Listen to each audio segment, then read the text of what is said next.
శ్రీమాత్రే నమః. నమస్కారం. క్రోధినామ సంవత్సర ఉగాది శుభాకాంక్షలు ప్రతి ఒక్కరికి కూడా. మనం ఉగాది గురించి కూడా గత కొన్ని ఎపిసోడ్లో తెలుసుకున్నాం.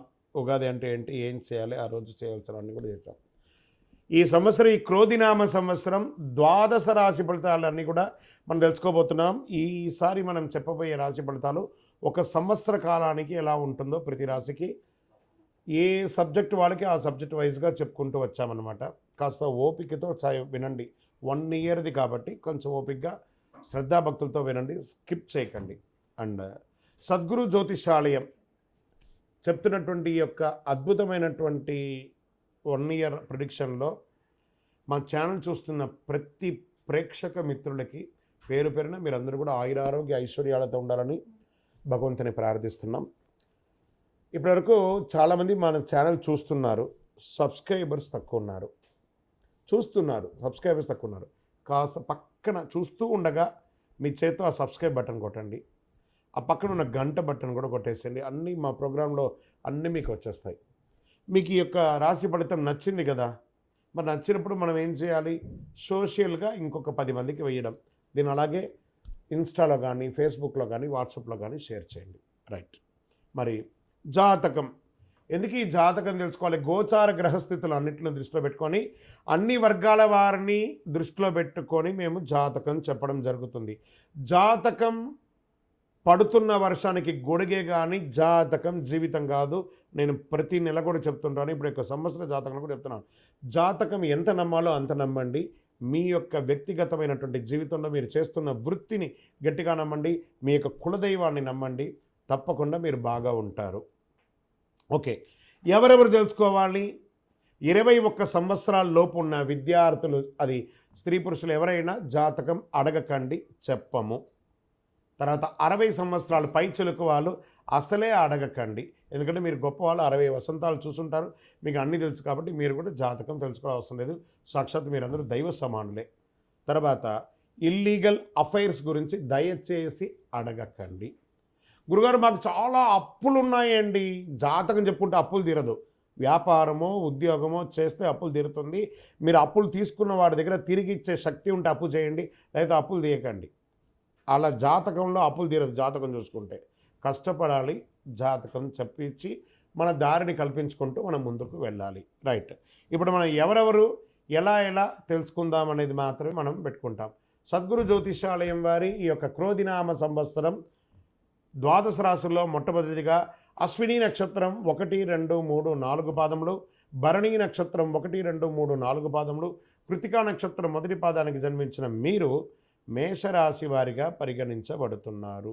ఈ యొక్క ఉగాది రాశి ఫలితాలు మీకు ఎలా ఉన్నాయి అనంటే, ఆదాయం 8, వ్యయం 14, రాజపూజ్యం 4, అవమానం 3. గ్రహ సంచారం అంతా కూడా పరిశీలిస్తే గురుబలం ఆశాజనకంగా ఉంది. మేషరాశి వారికి శని రాహుకేతుల ప్రభావం వల్ల మిశ్రమ ఫలితాలను గోచరిస్తున్నాయి. అన్ని రాశుల కంటే రాబోయే కొత్త సంవత్సరం మేషరాశి వారికి చాలా శుభప్రదంగా ఉంటుందని కూడా చెప్పచ్చు. ఓకే, ఆర్థిక స్థితి ఎలా ఉంటుంది? ఈ సంవత్సరము మే తర్వాత ఆర్థిక పరంగా మీకు మంచి ఫలితాలను అందిస్తుంది. ఆరోగ్యపరంగా కూడా బాగుంటుంది. కొత్త సంవత్సరంలో ఊహించని ఆర్థిక లాభాలు పొందుతారు. ఆర్థికంగా నిలదొక్కుంటారు.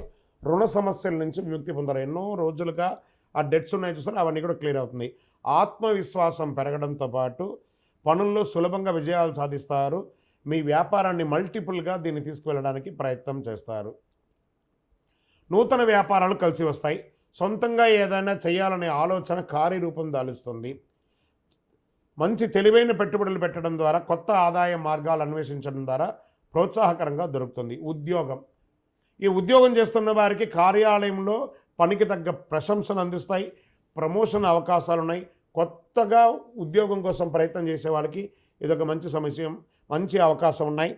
ఉద్యోగంలో పని చేస్తున్నటువంటి వారికి, అది ప్రైవేట్ రంగం వారు కానీ లేదా గవర్నమెంట్ రంగం వారు కానీ, మీరు అప్రిషియేట్ పొందే అవకాశాలు చాలా బాగున్నాయి.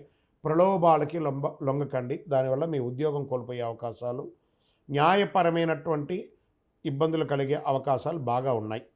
ఇంకా వైద్య, న్యాయ, సాంకేతిక రంగాల వరకు చాలా బాగుంటుంది. వ్యవసాయ రంగం వారికి ఖరీఫ్ కంటే కూడా రబీ ఆశాజనకంగా ఉంటుంది. పారిశ్రామికవేత్తలకి చాలా అద్భుతమైనటువంటి సమయం కూడా చెప్పొచ్చు. ఊహించని ఆహ్వానాలు వస్తాయి. విదేశాలకి ఇండస్ట్రియల్ టూర్ కూడా వెళ్ళే అవకాశాలు ఉన్నాయి. రాజకీయ నాయకులకి మంచి అవకాశాలు ఈ సంవత్సరం. భారతదేశంలో ఎలక్షన్స్ కూడా చాలా రాబోతున్నాయి. మీరు ఈ మేషరాశి వారు కీలక పాత్ర పోషించే అవకాశాలు ఉన్నాయి. ప్రజాక్షేత్రంలో మంచి పేరుంది. కాస్త నోరు అదుపులో పెట్టుకొని మాట్లాడండి. గృహంలో శుభకార్యాలు జరిగే సూచనలు బాగున్నాయి. దంపతుల మధ్య సఖ్యత లోపం ఉండి అవన్నీ కూడా అకాల కలహాలని తొలగి ఆనందంగా ఉంటారు. దూర బంధువులతో సంబంధాలు బలపడతాయి. ఇంట్లో వివాహం కాని వారికి వివాహం అయ్యే అవకాశాలు ఉన్నాయి. తరచూ విందు వేడుకలు ఈ సంవత్సరంలో ఎక్కువ ఉంటాయి. నూతన వాహనం కొనే అవకాశం ఉంది. సంతానం భవిష్యత్తుపై చాలా శ్రద్ధ వహిస్తారు. వాస్తు దోష నివారణ, మీ యొక్క ఇంటిని వాస్తుదోషం రిపేర్ చేయడము, ఇంటీరియర్ చేసుకోవడము, లేదా కొత్త ఇల్లు కట్టుకోవడము, గృహప్రవేశం చేయడము, ఇవన్నీ జరుగుతాయి. విలువైన వస్తువులు కాస్త జాగ్రత్తగా పెట్టుకోండి. సంవత్సర ద్వితీయంలో అపహరణకు గురి అయ్యే అవకాశాలు ఉన్నాయి, లేదా ఎక్కడైనా మిస్ప్లేస్ అయ్యే అవకాశాలు ఉన్నాయి. వైవాహిక జీవితంలో చాలా ఆనందంగా ఉంటుంది. ప్రేమ జంటలు ఈ సంవత్సరం కలిసే అవకాశాలు బాగున్నాయి. తర్వాత తీర్థయాత్రలకు వెళ్ళే అవకాశాలు ఉన్నాయి. అవివాహితులకు అందరికీ కూడా వివాహం అయ్యే అవకాశాలు ఎక్కువ ఉన్నాయి. కళాకారులకి చాలా అద్భుతంగా ఉంటుంది. విద్యార్థులకి సంతానాభివృద్ధి విద్యాపరంగా చాలా అద్భుతంగా ఉంటారు. విదేశీయ విద్య చాలా కలిసి వస్తుంది. గొప్ప విజయాన్ని సాధిస్తారు. మంచి మంచి అవకాశాలు వస్తున్నాయి. మీరు అనుకున్నటువంటి యూనివర్సిటీకి మీరు వెళ్ళొచ్చు. మీ వీసా శాంక్షన్ అవ్వచ్చు. ఆరోగ్యం పట్ల అశ్రద్ధ పనికిరాదు. వాహనాలు నడిపేటప్పుడు జాగ్రత్తగా ఉండాలి. కాస్త బలహీనత, కొంచెం చెడు అభ్యాసాలకి దూరంగా ఉండడానికి ప్రయత్నం చేయండి. సోమవారం కలిసి వస్తుంది ఈ సంవత్సరం అంతా కూడాను. గురువారం కూడా కలిసి వస్తుంది. ఈ సంవత్సరం అంతా 5 మరియు 9 లక్కీ నెంబర్ని ఎక్కువ వాడుతూ ఉండడానికి ప్రయత్నం చేయండి. చందనం రంగు, ఊదా రంగు కలిసి వస్తుంది. తూర్పు దిశ ప్రయాణాలు మీకు చాలా బాగుంటుంది. ఈ సంవత్సరం ఎవరికైనా పుస్తకాన్ని దానం ఇవ్వండి. మీ వయస్సు ఎంత ఉందో అన్ని దీపాలను సుబ్రహ్మణ్య స్వామి వారి దేవాలయంలోపై దీపం వెలిగించండి. సుబ్రహ్మణ్య స్వామికి పాలాభిషేకం చేయండి. సుబ్రహ్మణ్య భుజంగ స్తోత్రాన్ని పారాయణం చేయండి. ఇంకను సకల దోషాలు తొలగి ఆనందంగా ఉండడానికి మీ యొక్క ఇష్టదైవాన్ని ప్రార్థన చేయండి. మీ యొక్క జాతకం తెలుసుకోవాలంటే మీ పరిసర ప్రాంతాల్లో ఉన్న జ్యోతిష్ శాస్త్ర నిపుణుల్ని సంప్రదించండి, లేదా మా కింది నంబర్కి మీ యొక్క పేరు, date of birth, time of birth, place of birth WhatsApp చేయండి. మీ యొక్క వివరాలన్నీ కూడా పంపడం జరుగుతుంది. ఇది ఉచిత సర్వీస్ కాదు. శరణమయ్యప్ప.